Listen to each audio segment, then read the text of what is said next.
Yeah, just let me know when I hit 9 minutes. If I hit All it. right, I'm good. Decisions are made by those who show up. At any given moment, people are sitting in some room somewhere making decisions that will affect all of us in ways we might not even realize. It's when I realized this that I came to understand the importance of civic engagement. That's also when I decided I wanted to be one of the people in the room. I'm Larry Rhodes, and I'm an Introduction to Communication student here at the University of Arkansas Little Rock. Today, I'm going to talk to you about my service as a civically engaged citizen. First, I'll discuss my role as a community leader and developer. Then I'll discuss the communication principle and 2 communication concepts as they relate to my service experience. And finally, I'll discuss a communication concept and an ethical implication I can use to improve my communication and my community. Now, on to my service experience. I'm a 2-term president of the Fair Park Residents Association, a former board member of the University District Development Corporation, and I currently serve on the board of the University District Neighborhoods Association, or UDNA for short. The UDNA's mission, according to its bylaws, is to improve the quality of life for everyone who lives, works, and goes to school in the University District.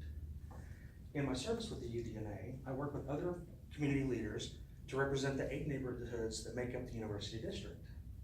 In my service with them, we develop and host programs and events like the UD Seniors Network, voter registration drives, National Night Out, gardening and cooking classes, health fairs, and we oversee the Oak Forest Community Garden.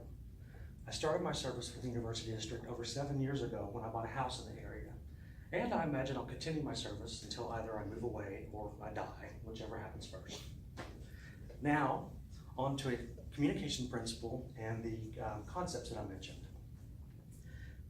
Understanding these principles and concepts and using them in our everyday activities helps us communicate more effectively with others, which also helps us develop more fruitful relationships with them.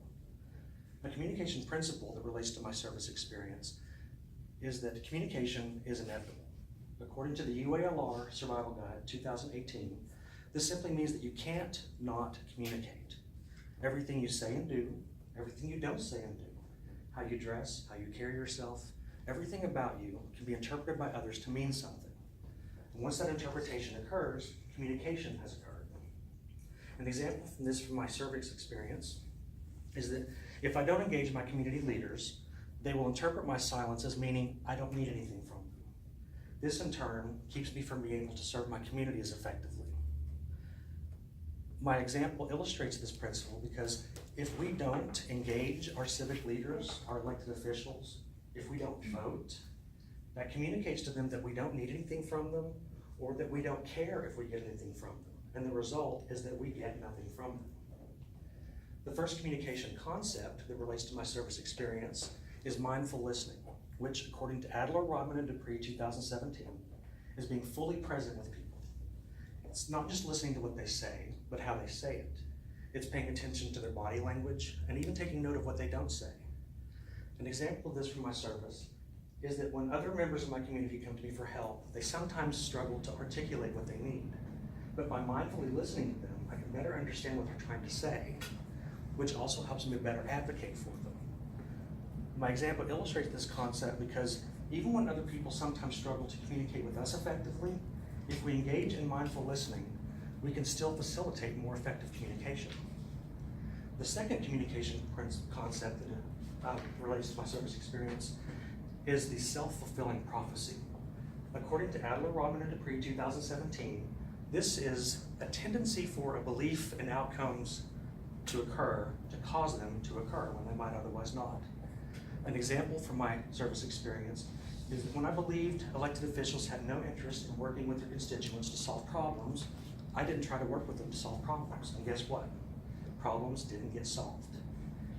My example illustrates this concept because once I came to believe I could make a difference, I started doing things that make a difference. Finally, onto the communication concept and ethical implication I can use to improve my communication and my community. This is important because self-improvement is a lifelong endeavor. Pursuing it helps us to create a better world. A communication concept I can use to improve my communication is polychronics, or a polychronic culture.